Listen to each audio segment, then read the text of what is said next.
Welcome back to my channel বন্ধুদের তোমাদের সবাইকে স্বাগত জানিয়ে আজকে অনেক দিন পর ব্লগটা শুরু করলাম।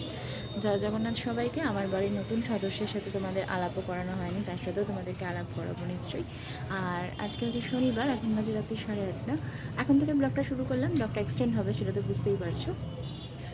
তো চলো, এখন তোমাদের দাদাভাই চিকেন রান্না করছে, মানে আমি 1 বছর যেহেতু চিকেন খাইনি, যত রকমের চিকেন রান্না করে খাওয়ানো যায় সব খাইয়ে দিচ্ছে। বারান্দায় কিছু গাছ লাগিয়েছি, সেগুলো তোমাদের সকালবেলায় দেখাবো, কারণ এখন অতটাও গ্রেসফুল লাগবে না দেখলে। সকালবেলা বেশ রোদের আলোতে সুন্দর দেখতে হবে। এখানে আমার যে সদস্যর কিছু জিনিস ছিল সেগুলো তুলে নিলাম। অনেকে প্রেডিক্ট করেছিল আমাকে প্রেগনেন্সিতে দেখে যে আমার ছেলে হবে। এবার কে বলেছিল এক্স্যাক্ট তো নাম মনে নেই, বাট তার প্রেডিকশন কিন্তু ঠিকঠাক হয়েছে, আমার ছেলেই হয়েছে। 26শে নভেম্বর আমার ছেলে হয়। অ্যাকচুয়ালি 27 তারিখে ডেট ছিল, একদিন আগেই হয়। আর এই ওর 3 মাস হতে চললো। এখন সত্যি কথা বলতে টাইম খুব শর্ট, টাইম পাই না। তো যেটুকু টাইম পাওয়া যায় ভাবলাম চলো আবার তোমাদের সাথে শেয়ার করতে শুরু করি।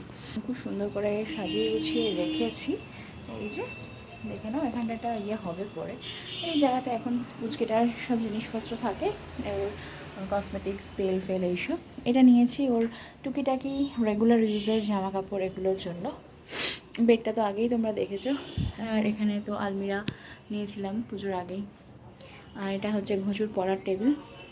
টি টেবিলটা এখন এখানে কেন সেটা আমি কালকে দেখাবো তোমাদের। আর এটা তো আমার জগার জায়গা। আবার কালকে সকালে তোমাদের সাথে কথা হচ্ছে। দেখেছি অনেকক্ষণ স্নান হয়ে গেছে, জামা কাপড় ধোয়া কমপ্লিট। বুন্তুর আজকে প্রচুর জামা কাপড় ছিল। এখন পুন্তু ফিট করছে আর ঘুঁচু শুয়ে আছে। একটু পরে ওঠাবো,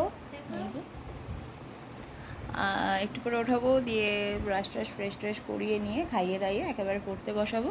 তারপরে ভাবছি আজকে ওর হেয়ার কাটটা একটু করিয়ে দেবো, দেখা যাক কী হয়। আর একটু যাবো পুন্তুর রাইস সেরিমানিতে যে হলটা বুক হবে সেটাও একটু কথা বলতে যাওয়ার প্ল্যানিং আছে। যেহেতু ওর যেটা পড়ছে ওটা বিয়ের সময়, তো আগে থেকে বুক না করলে পাবো না, তো সেই জন্যই যাবো একটু। চলো এখন খাইয়ে দাইয়ে নিয়ে ওকে, পরে আবার কথা হচ্ছে। পালাং চিকেন খেয়েছি, পালাং পনির খেয়েছি, আজকে করবো পালাং রুই। পালাং ধনে পাতা, আদা, রসুন, আর এখানে পালাংটা সেদ্ধ করতে বসিয়েছি। এগুলোকে পেস্ট করব, পেস্ট করে তারপরে জিনিসটা হবে। আর সকালের ব্রেকফাস্টে হবে ডিম টোস্ট। তো এখানে আমি সবটাই রেডি করে নিচ্ছি আগে। আর এটা নিচে পাঠিয়ে দেবো, বাবা পেটে উঠে দিয়ে দেবে। আগে এগুলো রেডি করে নিই। চুল কাটানো ক্যান্সেল, মেয়ে বলছে এখন চুল বড় করবো, আমি কাটাবো না। জোর জবরদস্তির কোনো ব্যাপার নেই, ওর যেটা ভালো লাগবে ও সেটাই করুক। বাড়িটা বুক করতে যাবো, সেটা এখন না হলেও বিকেলে যাবো। আর পুন্তুকে নিয়ে বিকেলে একবার ডক্টরের কাছে যাবো। তো চলো আবার পরে কথা হচ্ছে। যেহেতু মাছের কষার কারি যাই বলি না কেন, ওটা তোমাদের দাদাভাই করবে। আমি সমস্ত কিছু রেডি করে রেখেছি, ও একটু বেরিয়েছে, এসে করে নেবে। আর দেখি হলটা হয়তো এখন আর যাওয়া হবে না, একেবারে বিকেলেই যাবো পুন্তুকে ডাক্তার দেখানোর সময়। মেয়ে স্নানে গেছে, ও আসুক, ওকে রেডি করিয়ে দিই। ব্রেকফাস্ট কমপ্লিট, ঘর দর পুরো ক্লিন করে নিয়েছি। আর এখানে চাদরটা রয়েছে, এটা শুধু মেশিনে দেবো এই জন্যই। আর মোটামুটি সমস্তটাই পরিষ্কার করে ফেলেছি। পুন্তুর কটও পরিষ্কার, শুধু বেলুনটা মেয়ে রেখে গেছে এসে। আবার পরে কথা হচ্ছে। মাছের ঝোলটা দেখি করার সময় যদি তোমাদের দেখাতে পারি তো নিশ্চয়ই দেখাবো। ডাক্তার দেখাতে নিয়ে এসেছি, ডাক্তার এখনো আসেননি।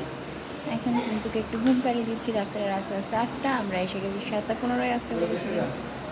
তো চলো ডাক্তার দেখাই। আর ব্লগটা এখান থেকেই শেষ করলাম, পরে আবার আসবো নতুন ব্লগ নিয়ে। ততক্ষণের জন্য টাটা, সবাই ভালো থেকো, সুস্থ থেকো।